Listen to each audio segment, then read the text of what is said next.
Sore hari ini saya ditemani tentunya sama Bu Ega seperti biasa. Ada dua guest speaker, dua pembicara tamu kita.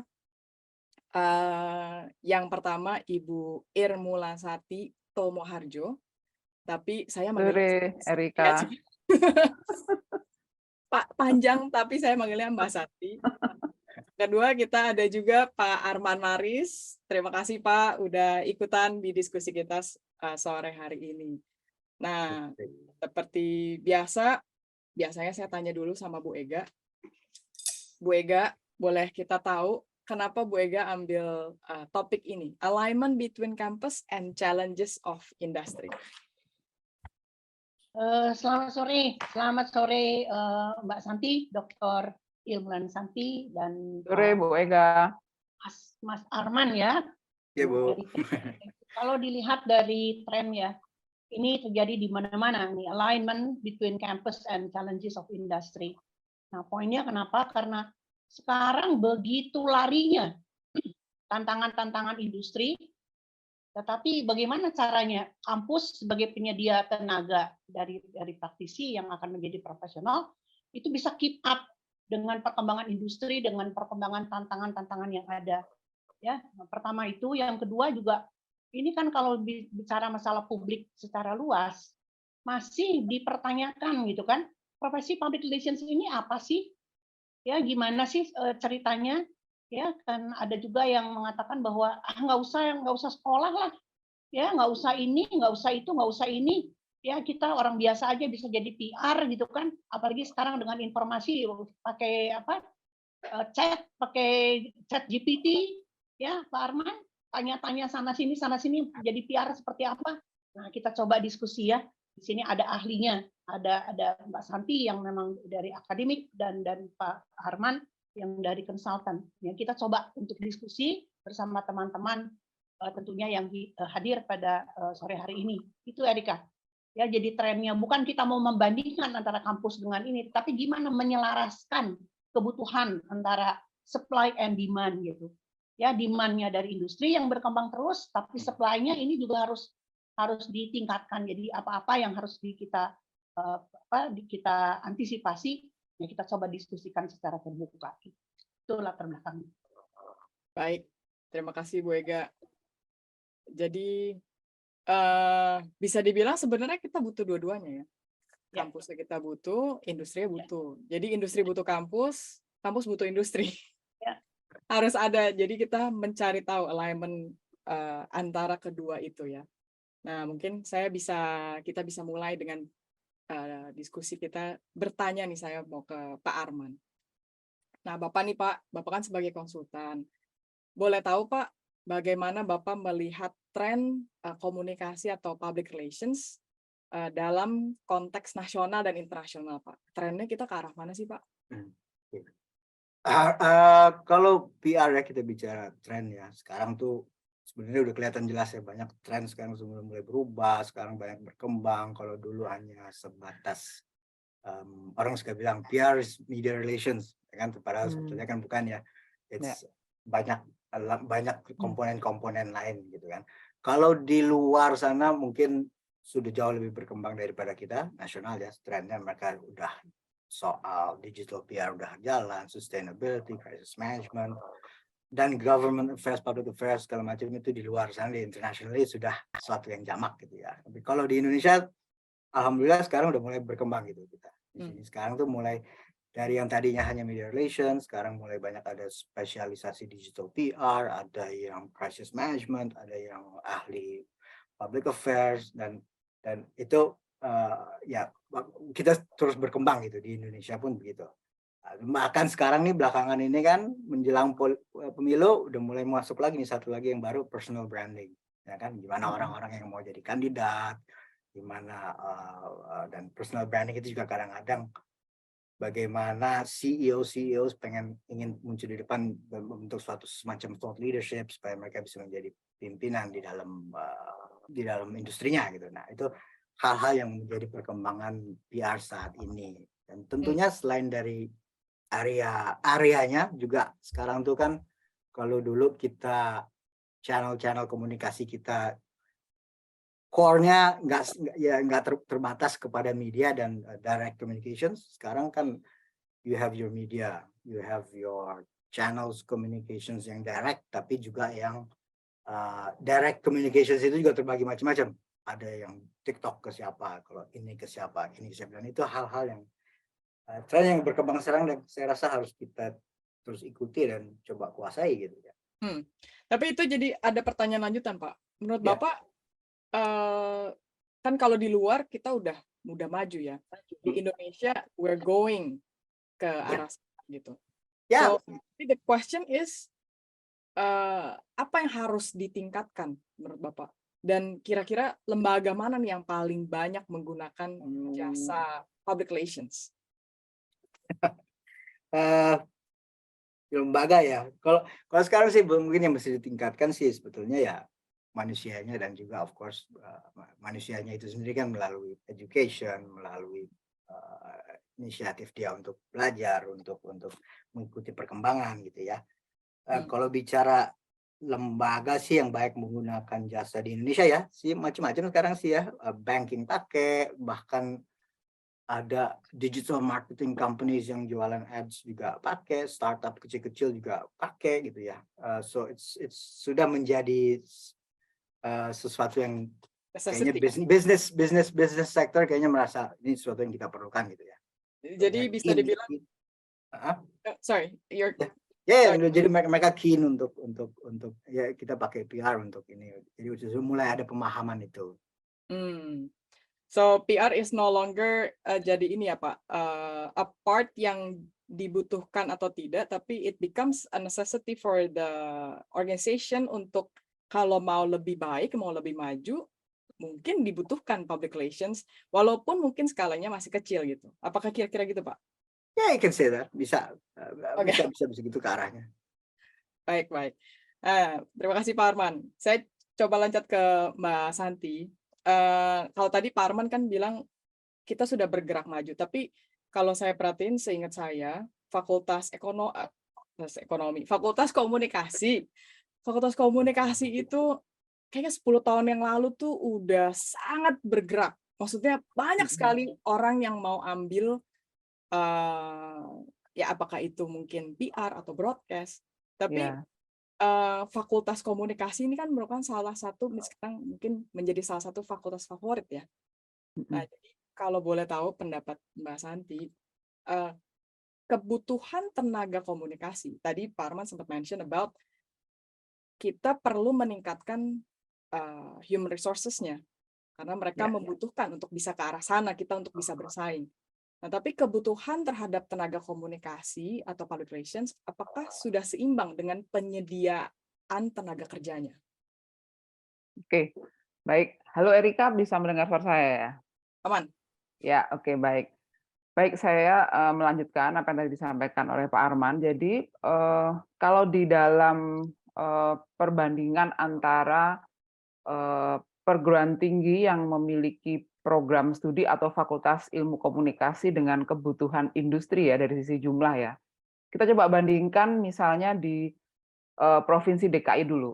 Kalau di DKI itu kita punya kurang lebih sekitar 40-an lebih ya program studi atau humas ya, program studi humas atau program studi komunikasi atau yang masuk dalam Fakultas Ilmu Komunikasi atau FISIP ya, yang itu yang ada di wilayah DKI dan itu belum di provinsi yang lain. Kalau beberapa provinsi ada yang mungkin sekitar 10 perguruan tinggi, ada yang 5, bahkan ada yang tidak ada sama sekali. Nah, kalau di DKI aja kita lihat jumlah perusahaan atau industri yang middle, kemudian yang menengah ya, dan mereka bergerak di industri manufaktur dan lain sebagainya, itu ada sekitar 1.000 lebih. Nah, kalau misalnya setiap tahun ada lulusan sekitar 5.000 aja, itu sudah cukup ya dalam tanda petik ya, 1:3, 1:2. Nah, tapi kan kita Indonesia ini nggak hanya DKI ya, Erika ya, Bapak Ibu ya. Jadi posisinya ada hampir lebih dari 30 provinsi yang itu notabene biasanya kan serapannya di wilayah provinsi masing-masing. Nah, rata-rata yang lulus dari komunikasi di misalnya Provinsi Jawa Tengah, Jawa Timur, atau larinya ke sini, ke DKI, karena memang masih center ekonomi dan bisnisnya ada di DKI gitu. Nah, kalau saya sih melihat gimana tentang potensi atau peluang itu tidak hanya di DKI saja, tapi juga seluruh Indonesia.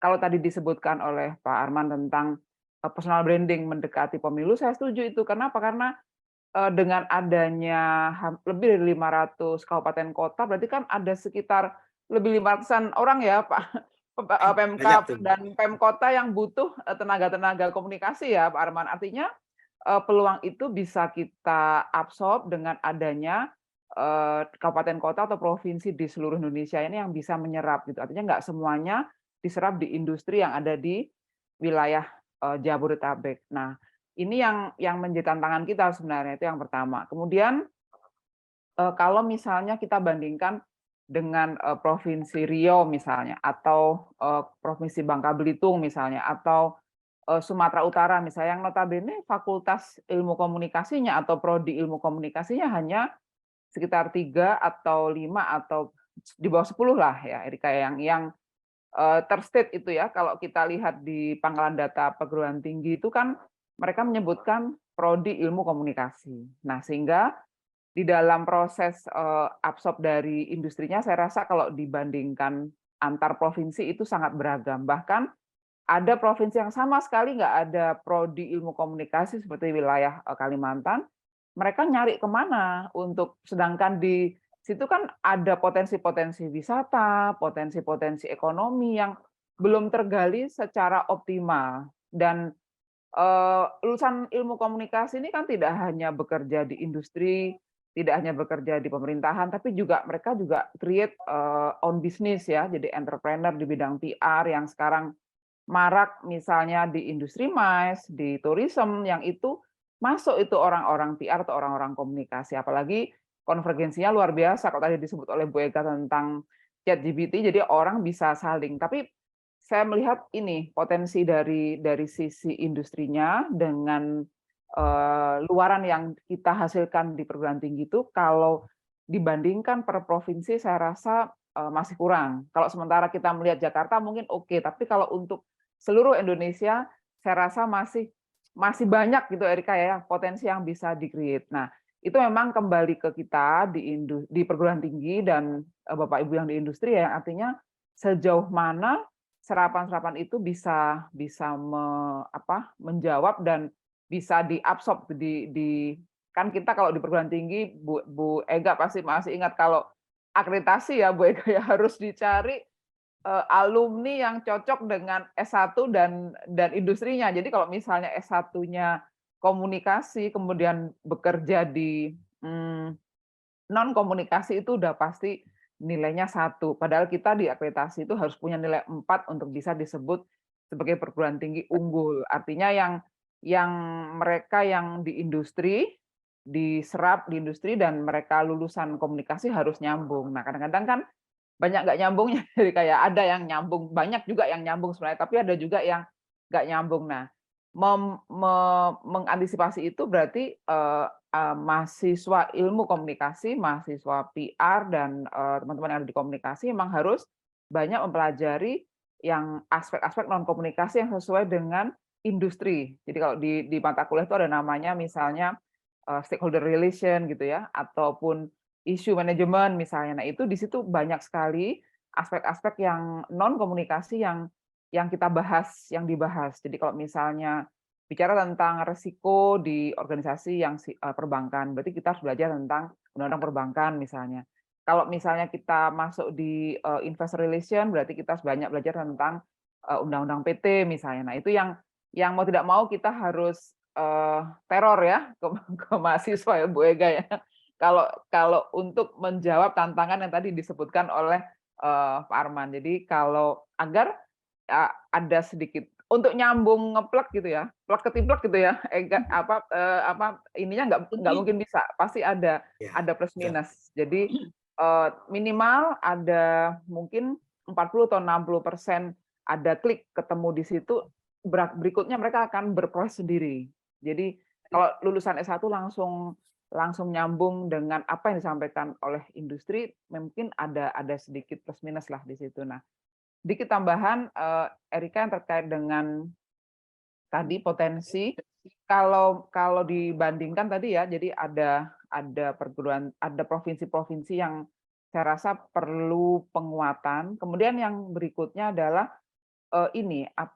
di kurikulum perguruan tinggi itu kan idealnya memang harus mengacu kepada kebutuhan industri. Maka umumnya setiap 2 tahun sekali atau 3 tahun sekali itu ada revisi kurikulum, dan revisi itu berbasis kepada masukan dari industri, dari organisasi profesi, dari industri, dari kalau kemarin kita dari Kementerian Kominfo ada SKKNI ya, itu sebenarnya bisa diabsorb untuk kebutuhan perguruan tinggi untuk menyusun kurikulumnya.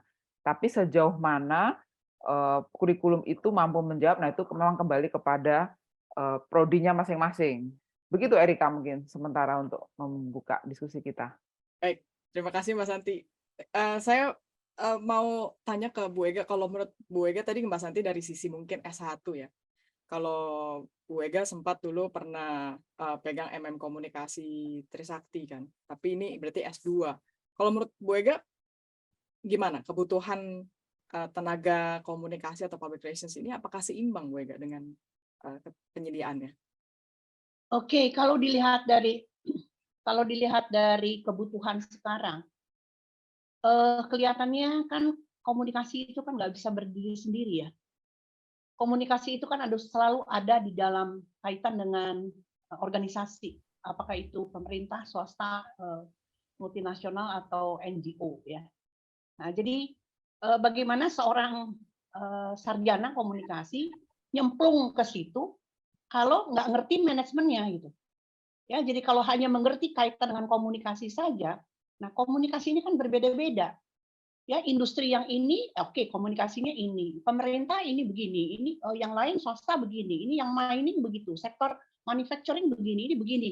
Jadi betul tadi yang Mbak Santi sampaikan, ada katakanlah 40% yang klop ke situ, tapi 60% mungkin harus cari sendiri gitu. Ya, nah sementara kalau kita lihat tuntutan pimpinan perusahaan terhadap praktisi public relations itu terlalu tinggi. Ya, ekspektasinya terlalu tinggi. Oh, saya maunya PR yang begini, begini, begini, begini. Sementara kalau dia fresh graduate tanpa ada skill tambahan, itu nggak bisa diharapkan ke sana. Ya, dan akhirnya kalau dilihat dari tren yang ada, nanti hanya berpikir bahwa yang komunikasi itu ya sebatas teknikal. Ya, karena kalau tidak punya wawasan yang luas mengenai manajemen, apa yang diinginkan oleh manajemen, bagaimana tren sekarang, nanti larinya kepada output saja, kepada produk-produk komunikasi, ya itulah poster, itulah media relation yang tadi Pak Arman sampaikan gitu. Ya, tapi holistic view-nya. Nah, ini kan poinnya adalah holistic view dari industri kan.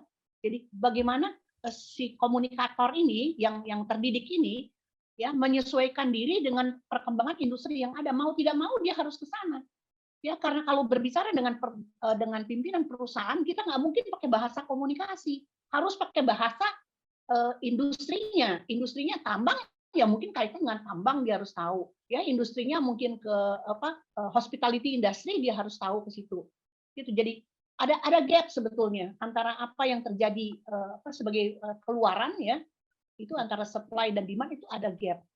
Nah, itu tren yang sekarang harus dipacu betul gitu. Ya, kalau tidak akan terus ketinggalan terus. Sementara bisnisnya kan nggak bisa di stop. Ya, dengan perkembangan seperti ini. Nah, itu yang saya lihat secara umum ya di Indonesia itu kelihatan jadi keteteran gitu loh.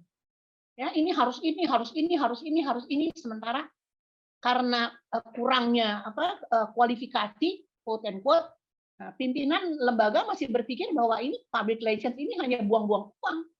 Ya, padahal kalau kita lihat trennya luar biasa, ini investasi sosial. Ya, jadi itulah tantangannya yang harus disikapi oleh kita semua. Baik. Nah, ini tapi jadi saya mau lanjutnya ke Pak Arman kalau gitu. Waduh. Kalau menurut Bapak nih Pak, menurut Bapak, nanti saya balik lagi ke Mbak Santi, soalnya ada, tapi saya cocok ke Pak Arman dulu nih. Kalau menurut Bapak, tadi kan Bu Ega sempat mention ya, kalau S1 ada pengetahuannya, ada knowledge-nya, tapi kalau nggak tahu, juga susah nih untuk keep up sama manajemen gitu, karena kebutuhannya yang dibutuhkan tuh banyak. Jadi, seberapa jauh Pak faktor dari latar belakang pendidikan ini berpengaruh terhadap keberhasilan, tentunya kalau di PR ya kalau jalan seperti biasa ya mungkin lebih mudah ya, tapi ketika yang bersangkutan PRO ini menangani suatu kasus, apakah faktor latar belakang pendidikan itu menjadi pengaruh yang besar? Kalau pengalaman kita ya, kalau yang namanya orang PR ya, tentunya kalau yang pendidikannya latar belakangnya udah komunikasi, itu akan membantu dia karena dia punya the basic skill set dasarnya dia punya gitu ya, akan lebih terbantu. Tapi saya jadi keinget tadi Bu Eka bilang wawasan kan. Sebetulnya semua itu adalah yang kalau kita cari yang bisa melaksanakan PR work itu biasanya yang punya wawasan luas atau dia punya semangat untuk mencari untuk belajar segala sesuatu gitu ya. Kalau saya jadi ingat kalau kata Ibu Inke almarhum kan selalu setiap hari every day you have to learn something new kan. Karena kita in the world of PR itu kan seperti itu ya. Dan orang PR itu kan menangani berbagai macam industri, so they have to have wide knowledge, ya kan? Dan harus punya, ya, kalau orang bilang punya passion bukan hanya passion kepada PR ya, passion terhadap your client, terhadap kepentingan dia, terhadap memahami industrinya dia seperti apa. Then you can advise your client atau your client untuk gimana komunikasi yang baiknya seperti apa. Tapi kalau wawasannya kurang ya itu akan menjadi susah gitu, sulit gitu ya. Tapi end to end sih kalau pendidikan dasarnya sih sekarang sih cukup membantu. Kalau dulu kita ingat kan semua otodidak, ya kan, Antum Kromo kuliahnya apa, tapi orang-orang itu punya semangat untuk belajar, semangat untuk meningkat wawasan, semangat untuk pengen tahu klienku butuhnya apa, industrinya apa, yang untuk understand industry, ya kan. Nah, itu yang menjadi yang sebetulnya yang perlu mungkin lebih didorong ke situ, menurut kita sih ya. Mungkin sih itu aja sih sementara ya. Mungkin other things ya sebetulnya yang kalau kita sih ngelihat PR practitioner sih kita lihat yang pertama kadang-kadang kita sekonkurnya kan ini orang punya wawasan nggak untuk punya wawasan luas atau enggak, punya semangat untuk tambah belajar apa enggak, dia punya strategic, dia punya communication skills, dia team player atau enggak, itu juga hal yang penting di dalam pelaksanaan PR gitu ya. Dan juga tentunya kemampuan untuk strategic thinking. Itu barangkali yang menjadi kunci-kunci orang mau sukses sebagai PR profesional. Jadi bisa dibilang, apakah boleh saya bilang Pak, latar belakang pendidikan kalau memang sudah ada di komunikasi, it's a plus point. Tapi sebenarnya at the end, apakah yang bersangkutan mau terus belajar dan berkembang? Itu yang akan bisa membantu ya, karena belajar aja di kuliah kalau tidak mau mengembangkan diri, walaupun ini nih Mbak Santi atau Bu Ega dulu yang masih ngajar, tapi hanya terpaku sama mata kuliah di kampus, otomatis akan jadinya kurang bisa berhasil menangani kasus-kasus yang ada di lapangan. Kurang lebih apakah begitu Pak? Kurang lebih seperti itu ya, untuk ini. Nah, kalau gitu saya ada pertanyaan satu lagi buat Bapak. Kita sekarang nih Pak, banyak yang berbicara mengenai sertifikasi profesi. Jadi banyak yang tanya sertifikasi profesi, terutama di public relation ya. Tadi Mbak Santi kalau salah sempat mention SKKNI ya. Itu kalau nggak salah sertifikasi kan ya. Nah, iya, betul. Kalau dari Pak Arman sendiri, menurut Bapak apa pandangan, maksudnya penghargaan industri terhadap sertifikasi profesi ini? Karena nggak semua orang bisa mendapatkan itu. Gitu. Tapi not necessarily orang yang tidak memiliki sertifikasi profesi, not necessarily the person cannot excel in public relations. Menurut Bapak Ya. gimana, Pak? Kalau saya pikir sih sertifikasi profesi sih tujuannya baik ya. Ya kan saya juga kebetulan kan di pengurus APRI kita juga mengadakan sertifikasi profesi gitu ya. Jadi so it's penting, itu penting dan akan dan juga berguna untuk PR practitioners untuk menguji, untuk melihat seberapa jauh sih kemampuan dia gitu ya. Itu saya sendiri kemarin baru ngambil kok. So it's a good thing ya. Karena saya originally civil engineer, bukan PR. Tapi saya cemplung di sini, belajar. Pertama belajar sama Bu Ega ya, waktu pertama kali. Dan kemudian sekarang terakhir saya juga ngambil sertifikasi profesi, ya kan? Karena sertifikasi profesi kan itu kan memberikan kesempatan juga kepada mereka-mereka yang let's say sebelum zaman adanya fakultas komunikasi kan mereka perlu tahu am I doing the right thing gitu ya. Udah benar belum gitu. Dan ya it's cukup baik sih untuk itu. Baik. Saya kalau gitu boleh tanya ke Mbak Santi, kalau menurut Mbak Santi sertifikasi profesi gimana? Nanti dari Mbak Santi ke Bu Ega ya. Ya, baik. Jadi kalau di perguruan tinggi itu dari ini selain mengikuti regulasi dari pemerintah, jadi ada sebuah kebutuhan satu namanya SKPI, jadi surat keterangan pendamping ijazah. Nah di SKPI inilah di undang-undang disebutkan bahwa lulusan S1 ataupun vokasi itu wajib memiliki sertifikat kompetensi. Jadi selama undang-undang itu belum dicabut, jadi ya mau tidak mau ya kita di pendidikan atau di perguruan tinggi menggunakan SKP ini sebagai salah satu pendamping ijazah yang ada ya di samping sertifikat-sertifikat yang lain. Nah, untuk mendapatkan sertifikat kompetensi memang mahasiswa harus ujian. Jadi kalau di pendidikan tinggi selain SKPI tapi juga sebagai mengukur output lulusan, Erika. Jadi kalau dalam kan perguruan tinggi itu dia tidak bisa klaim misalnya gini, oh perguruan tinggi saya lulusannya baik kok gitu. Apa buktinya gitu? Selain ijazah kita juga disyaratkan ya untuk menjamin lulusannya itu dengan sertifikat kompetensi. Nah, itu harus ada LSP-nya, lembaga sertifikasi profesinya level 1 dan harus nyambung antara kurikulum yang diajarkan di perguruan tinggi dengan ujian kompetensi yang dibuat oleh si LSP tadi. Nah, dasarnya nanti dari SKKNI yang tadi saya sebutkan. Memang masalahnya tidak semua profesi yang turunan dari komunikasi itu ada SKKNI-nya. Nah, ini yang agak repot. Jadi kayak misalnya sekarang ada mahasiswa masuk S1 komunikasi tapi cita-citanya pengen jadi YouTuber misalnya.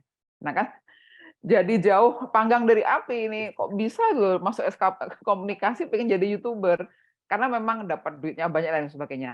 Nah, masalahnya pemerintah belum menyediakan fasilitas atau menyediakan regulasi tentang job title seorang YouTuber, job title seorang selebgram gitu ya, yang ini yang fenomena yang muncul di kawan-kawan remaja kita ini, jadi YouTuber, selebgram dan sebagainya. Nah, jadi ini yang mesti harus disiasati bahwa untuk menjadi seorang selebgram atau YouTuber itu jangan terus kan akhirnya meng-undergrade-kan si S1 komunikasinya gitu. Nah, maka untuk menjaga itu harus ada sebuah sertifikat kompetensi yang membuat si output lulusan tadi terjaga. Selain juga memberi penghargaan kepada para alumninya bahwa mereka soal nanti di industri diterima atau tidak itu harus direvisi harus diriset lagi ya.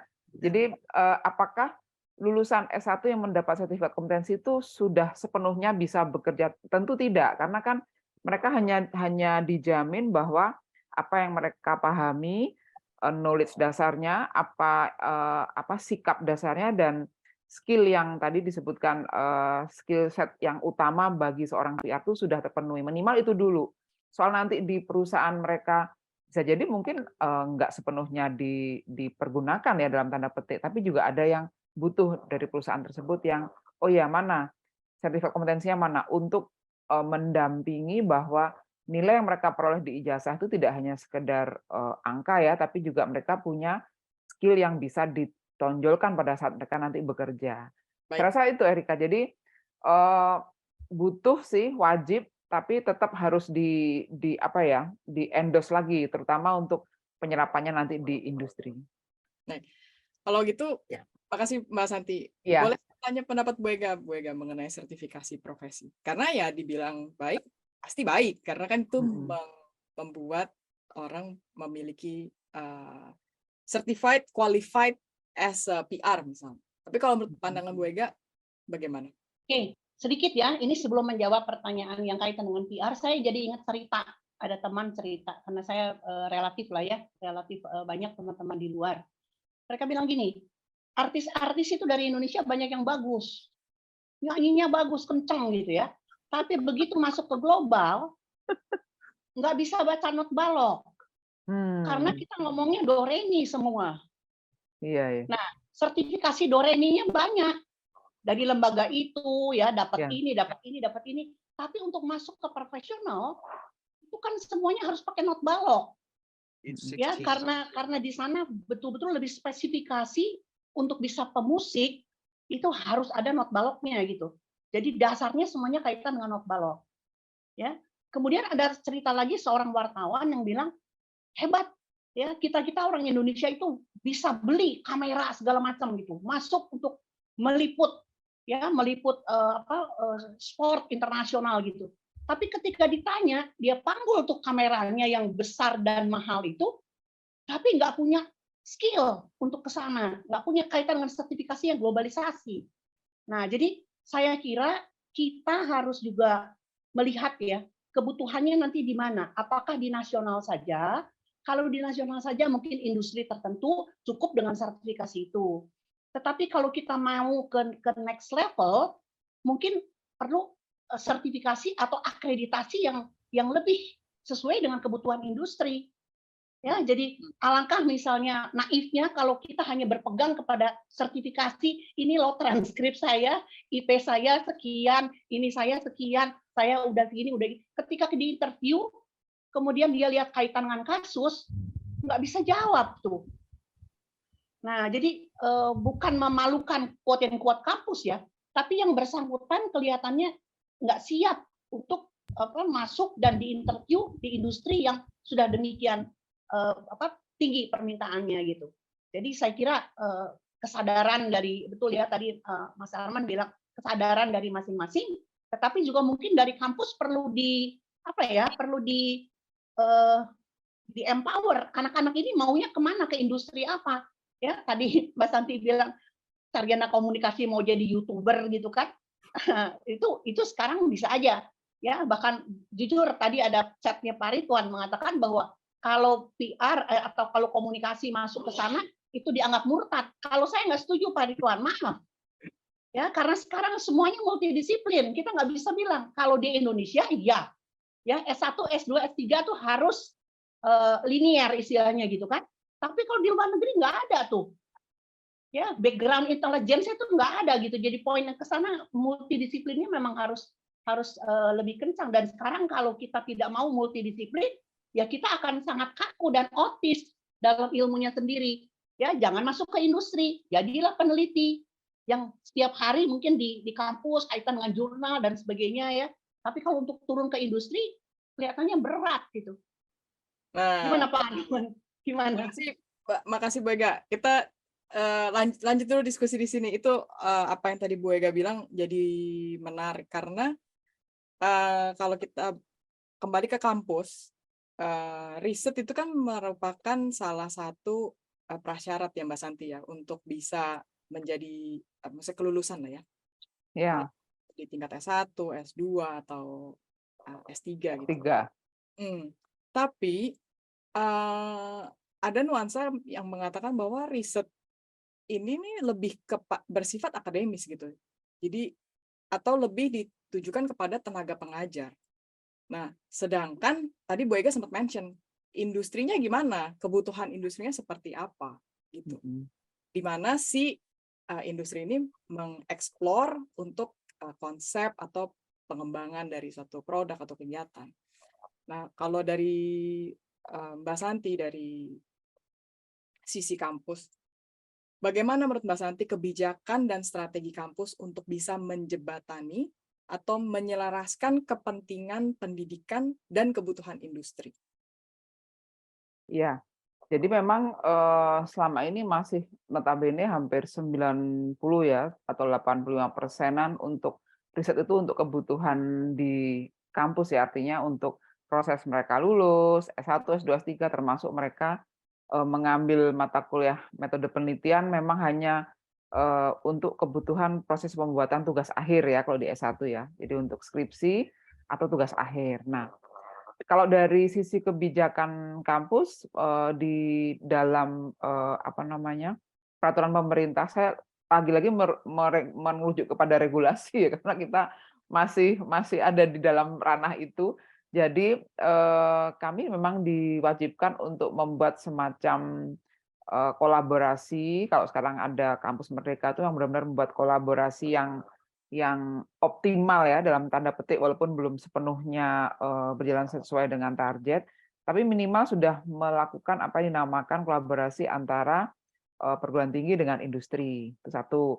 Yang kedua, bagaimana riset-riset perguruan tinggi itu bisa dijadikan sebagai motivasi buat peneliti untuk lebih berinovasi. Nah, berarti hasil dari riset itu atau luarannya harus masuk ke dalam target pemerintah yang terkait dengan dipergunakan untuk industri, untuk pengembangan UMKM, untuk pengembangan promosi komunikasi pariwisata dan lain sebagainya, tourism dan lain sebagainya. Nah, ini yang jadi tolak ukur ya, Erika, yang terkait bahwa riset itu kedepannya jangan hanya untuk diri sendiri gitu ya. Jadi menara gading ya, artinya ya udah selesai taruh di perpustakaan kayak tadi dibilang gue udah nggak bisa ngapa-ngapain, jurnal udah.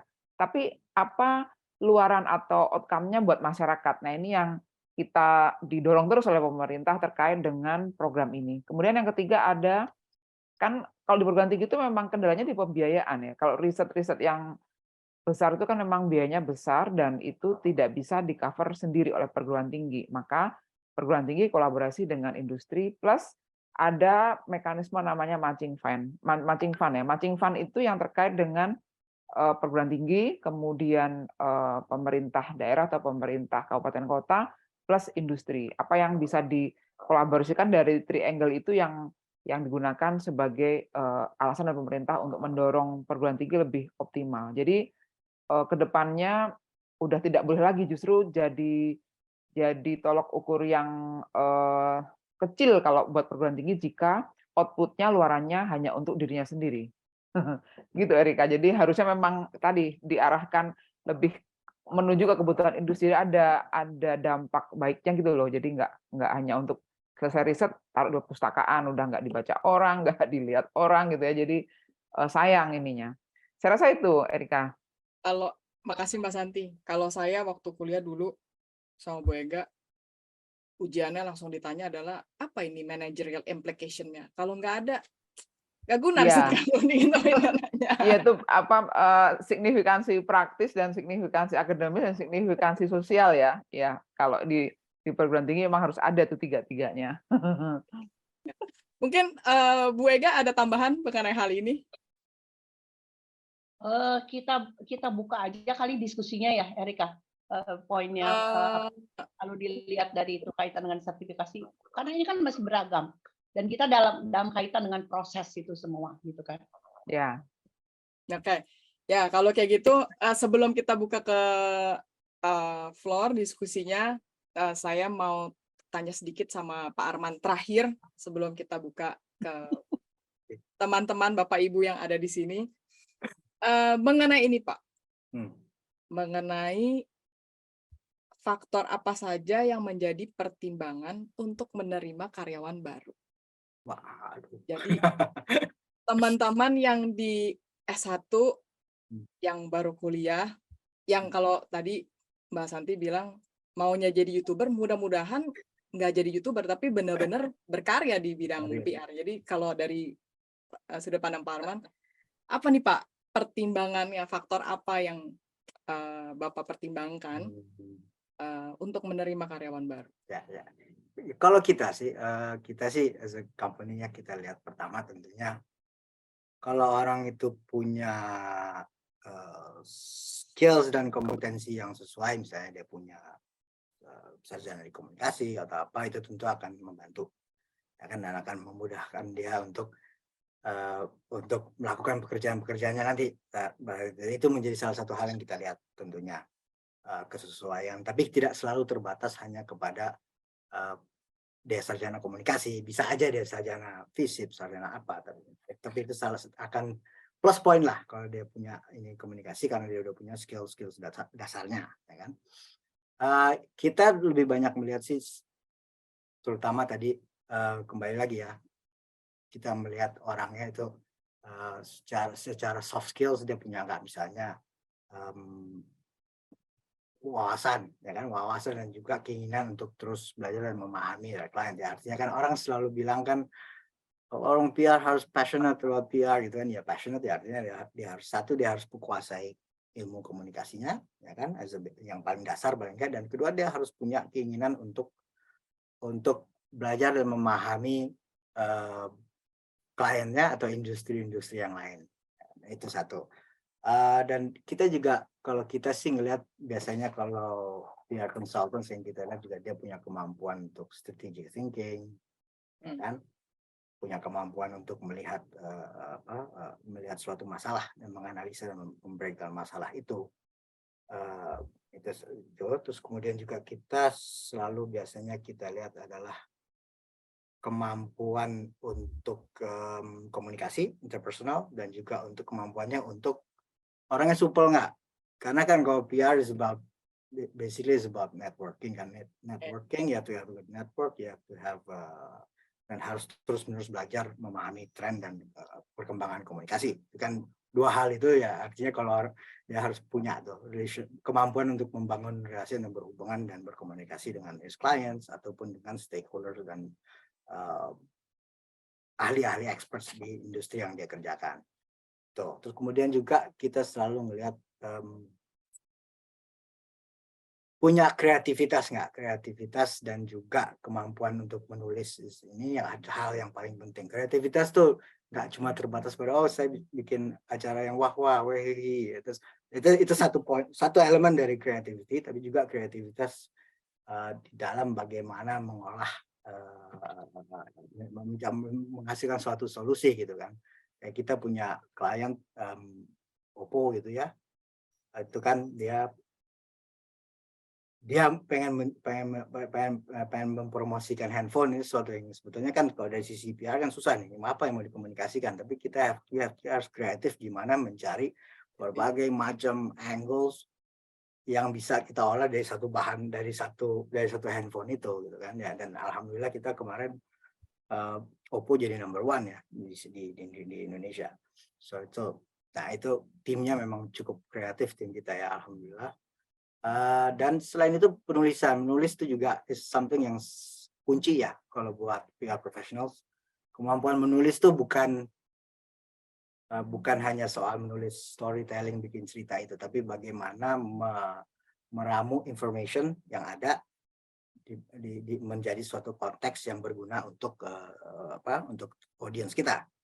Audiens kita kan bisa target audiens komunikasi ataupun misalnya bos-bos kita di atas. Kalau kita di corporate kan kita harus laporan, harus apa itu. Bagaimana kita menulis dan mengolah information dari berbagai macam sehingga menjadi sesuatu yang bermanfaat dan bisa diambil suatu tindakan oleh di jajaran manajemen. Kurang lebih sih itu sih hal-hal yang kita suka cari. Jadi kalau buat anak-anak kom sih ya tinggal rajin-rajin membaca, rajin-rajin belajar, learn everything, ya kan. Sering-sering nonton YouTube-nya Ega Briefings juga Pak. Ya. Awalnya diskusinya Betul. banyak, Saya promosi deh jadinya. Apa Baik. boleh. Terima kasih Pak Arman. Jadi, mungkin bisa dibilang latar belakang pendidikan, terus gelar, sertifikasi itu menjadi added value ya. Tapi not necessarily itu menjadi salah satu hal yang paling penting untuk kita bisa maju di dunia profesi ini. Mungkin begitu ya Pak. Sebelum saya tutup diskusinya, Bu Ega, apakah ada tambahan sedikit sebelum kita tutup diskusi kita berempat? Nanti kita lanjut dengan para Bapak Ibu di peserta. Baik, terima kasih Erika. Poinnya adalah bahwa tadi ya sudah ada kesamaan gitu ya, kesamaan dari Pak Arman kaitan dengan industri, kebutuhan industri, kemudian dari Mbak Santi ya kaitan dengan kualifikasi yang didapat di kampus ya. Nah ini gimana ya kaitan dengan tadi riset, bagaimana mengoperasionalkan riset ya. Jadi katanya kalau dilihat dari teman-teman ini riset ini sampai segambreng gitu ya, datanya itu sampai segambreng banyak banget ya, dan kaitan dengan riset itu selalu kan memang harus ada metodologi, harus ada permasalahan, ada yang ini batasan dan sebagainya. Nah, tapi dari kalangan industri mengatakan oke, so temuannya apa, analisanya apa, kemudian apa yang menjadi solusi. Nah, sedangkan kalau di kampus riset itu menjadi satu produk dari akademik. Tetapi kalau di industri mengatakan bahwa risetnya perlu untuk problem solving. Nah, ini kan approach-nya harus berbeda gitu trennya. Ya, sehingga dari dua ini mungkin harus ada sinkron ya antara kampus, tapi balik lagi tadi yang managerial implication-nya bagaimana sehingga tidak istilah yang sangat akademis banget gitu ya, yang kalau orang praktisi bilang itu garing banget tuh ilmunya. Ya apa itu stakeholder management gitu kan, stakeholder itu apa, ini apa ya, tapi mungkin juga lebih diterjemahkan dengan bahasa yang sederhana sehingga orang industri ataupun orang-orang awam lebih mengerti ya. Jadi kalau ada kesepakatan antara kedua ini dan tidak egonya masing-masing sendiri-sendiri, nah ini juga kaitan dengan kebijakan ya, kebijakan dari bukan saja tadi kan Mbak Santi bilang bahwa kampus itu nggak bisa berdiri sendiri, ada nomenklaturnya, ada ininya harus rapat ya, yang lama prosesnya gitu kan. Sementara di industri harusnya cepat seperti itu. Jadi alignment-nya itu jelas gitu. Ya, poinnya ada. Baik, terima kasih. Terima kasih Bu Ega, terima kasih Mbak Santi, terima kasih Pak Arman.